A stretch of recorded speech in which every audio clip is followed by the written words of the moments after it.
Who do you think is the most powerful person in America? Most of us would say the president, right? But history reveals a more complex picture. It shows us that some of the most influential figures who shaped the United States never actually sat in the Oval Office. This is the story of one such man, a figure whose vision and ambition built the very foundations of modern America, arguably making him the most powerful person who was never president. Our story begins with a young man named Alexander Hamilton. Born on the Caribbean island of Nevis, his early life was marked by tragedy and hardship. He was orphaned at a young age, left with little more than his own fierce intellect and an unshakable will to succeed. A self-taught prodigy, he devoured books and dreamed of a life beyond the small island he called home. His community saw his potential and pooled their resources to send him to the American colonies for an education. He arrived in New York City as a teenager with practically nothing to his name, just a handful of letters of introduction and a burning ambition to make his mark on the world. Within a decade, this impoverished immigrant had risen to become one of the most indispensable figures of the American Revolution. He wasn't just a soldier, he was a brilliant military strategist and a trusted aide-de-camp to General George Washington himself. Washington came to rely on Hamilton as his right-hand man, his chief staff aide, his secretary, and his most trusted advisor. While others fought on the battlefield, Hamilton was also fighting a war of ideas, drafting letters to Congress, organizing the Continental Army, and already envisioning the future of a new, independent nation. His mind was constantly working, laying the groundwork for the country that was yet to be born. After the war, when the newly formed United States was fragile and teetering on the brink of collapse, Hamilton's real power began to emerge. As the first Secretary of the Treasury under President Washington, he didn't just manage the country's finances, he invented them. He proposed a radical and controversial plan to have the federal government assume the states' war debts. This move was genius. It bound the states together and established the financial credibility of the United States on the world stage. He championed the creation of the first Bank of the United States, a central bank that would stabilize the nation's currency and fuel economic growth. He also advocated for a strong federal government, one with the power to tax, regulate commerce, and build a modern industrial economy.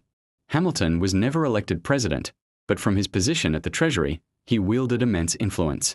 He was the architect of the American financial system, the man who controlled the levers of economic power that would define the nation's future. President Washington trusted him so implicitly that Hamilton's opinions shaped nearly every major policy decision of the administration, from foreign policy to domestic infrastructure. He wrote the bulk of Washington's famous farewell address, a testament to his deep influence on the nation's first leader. While others held the titles, Hamilton held the power of the pen and the purse, shaping the young republic in his own image. But such radical ideas and immense power inevitably create powerful enemies. Hamilton's vision of a strong, centralized government put him in direct conflict with figures like Thomas Jefferson and James Madison, who feared that such a government would trample on individual liberties and states' rights. They envisioned an agrarian republic of small farmers, a stark contrast to Hamilton's dream of a bustling commercial and industrial powerhouse. Their political battles were fierce and deeply personal, fought in cabinet meetings, newspaper editorials, and the halls of Congress. Hamilton was accused of being a monarchist, an elitist who favored the wealthy and powerful. His policies were despised by many, and he became one of the most polarizing figures of his time. He also had a long-standing and bitter rivalry with a fellow New York politician, Aaron Burr. Their personal and political clashes would escalate over the years, casting a dark shadow over both of their careers. The story of this extraordinary life comes to a shocking and dramatic end. On a fateful morning in July 1804, on the heights of Weehawken, New Jersey, Alexander Hamilton faced his longtime rival, Aaron Burr, in a duel. The political disagreements and personal insults had finally boiled over into an affair of honor.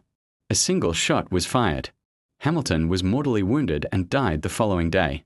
He was just 49 years old. The nation mourned the loss of one of its most brilliant, if controversial, founding fathers. His rival, Burr, would see his own political career destroyed by the event. It seemed like a tragic end to a life of such promise.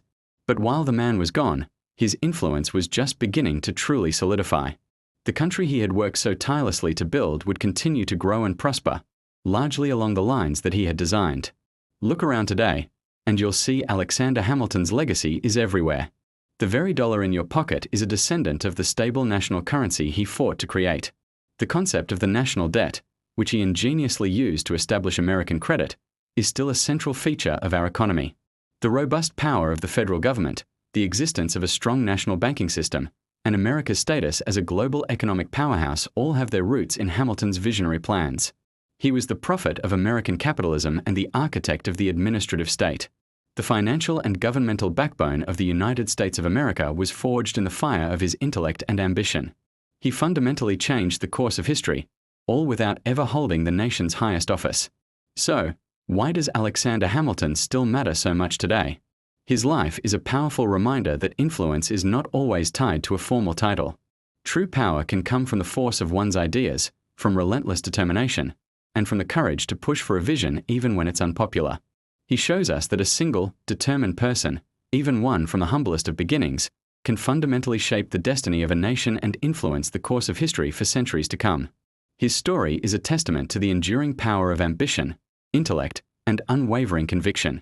He saw the future of America and willed it into existence through sheer force of personality and policy.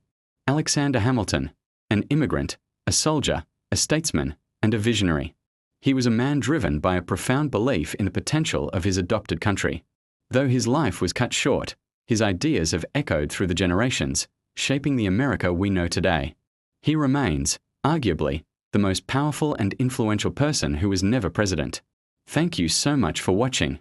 If you found this story as fascinating as I do, please hit that like button, subscribe to the channel for more deep dives into history, and let me know in the comments who you think is another incredibly influential figure who never became president. See you next time.